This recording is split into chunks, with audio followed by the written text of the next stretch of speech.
হান্নান মাসুদ দয়া করে বসুন, এটা শাহবাগ চত্বর নয়, জাতীয় সংসদ। বিভিন্ন সময় প্রধানমন্ত্রী অসত্য তথ্য দিয়ে বক্তব্য দিয়েছেন। জাতীয় সংসদে এনসিপির সংসদ সদস্য আব্দুল হান্নান মাসুদের এমন বক্তব্যকে কেন্দ্র করে সৃষ্টি হয়েছে তীব্র বিতর্ক। বাজেট অধিবেশনে দেয়া ওই মন্তব্যের পর সরকারি ও বিরোধী দলের সদস্যদের মধ্যে শুরু হয় পাল্টাপাল্টি বক্তব্য, যা এক পর্যায়ে সংসদের পরিবেশকে উত্তপ্ত করে তোলে। মাননীয় প্রধানমন্ত্রী আজকে এখানে নেই, উনি যখন বিভিন্ন ভাষণে গিয়ে অসত্য তথ্য দিয়ে বলেন 2026-27 অর্থ বছরের প্রস্তাবিত বাজেটের উপর আলোচনায় অংশ নিয়ে নিজের বক্তব্যের শেষ দিকে হান্নান মাসুদ অভিযোগ করেন, বিভিন্ন জনসভা ও অনুষ্ঠানে প্রধানমন্ত্রী বিরোধী দলকে নিয়ে অসত্য তথ্য উপস্থাপন করেছেন। তার এমন মন্তব্যের পরপরই সরকারি দলের সদস্যরা হইচই শুরু করেন এবং তার বক্তব্যের তীব্র প্রতিবাদ জানান। এই সংসদকে কার্যকর করার হান্নান মাসুদের বক্তব্য শেষ হওয়ার পর পয়েন্ট অফ অর্ডারে দাঁড়িয়ে বিএনপির সংসদ সদস্য জয়নাল আবেদিন ফারুক ওই বক্তব্য সংসদের কার্য বিবরণী থেকে বাদ দেওয়ার দাবি জানান। তিনি বলেন,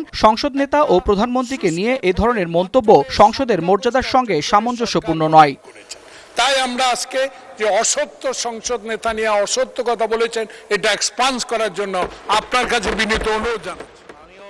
তবে জয়নাল আবেদিন ফারুকের বক্তব্যের জবাব দেন বিরোধী দলীয় চিফ হুইপ নাহিদ ইসলাম। তিনি বলেন, কোনো বক্তব্যকে অসত্য দাবি করলে তার সুনির্দিষ্ট ব্যাখ্যাও দিতে হবে। একই সঙ্গে তিনি মন্তব্য করেন, গণতান্ত্রিক ব্যবস্থায় প্রধানমন্ত্রীর বক্তব্যের সমালোচনা করার অধিকার বিরোধী দলের রয়েছে। বিরোধী দলের আছেন, বিরোধী দলীয় চিফ হুইপ নাহিদ ইসলামের বক্তব্যের পর আলোচনায় অংশ নেন স্থানীয় সরকার মন্ত্রী মির্জা ফখরুল ইসলাম আলমগীর। তিনি বলেন, প্রধানমন্ত্রী অসত্য তথ্য দিয়েছেন, এই ধরনের মন্তব্য সংসদে গ্রহণযোগ্য নয়। হান্নান মাসুদের বক্তব্যের যে অংশে প্রধানমন্ত্রীকে নিয়ে এমন অভিযোগ আনা হয়েছে তা কার্য বিবরণী থেকে বাদ দেওয়ার দাবি জানান তিনি। এ সময় সংসদে হইচই ও বাকবিতণ্ডা বাড়তে থাকলে পরিস্থিতি নিয়ন্ত্রণে হস্তক্ষেপ করেন deputy speaker Kaiser Kamal. Mike ছাড়া কথা বলতে চাইলে সংসদ সদস্য হান্নান মাসুদকে সতর্ক করে তিনি বলেন, জাতীয় সংসদের নিজস্ব নিয়ম ও শৃঙ্খলা রয়েছে। একই সঙ্গে তিনি মন্তব্য করেন, এটা শাহবাগ চত্বর নয়, জাতীয় সংসদ।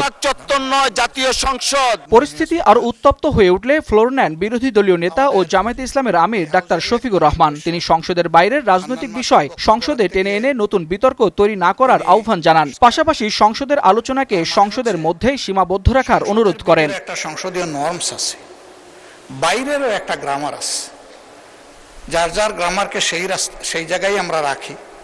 বাইরের জবাব বাইরে দিব, সংসদের জবাব সংসদে হোক।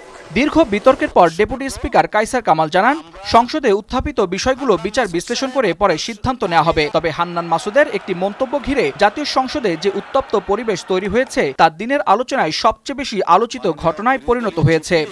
আমরা আসলে বিতর্কে যেতে চাচ্ছি না, একটা বক্তব্যের প্রেক্ষিতে উনি বক্তব্য দিয়েছেন। Waliul Hasnat, Times today.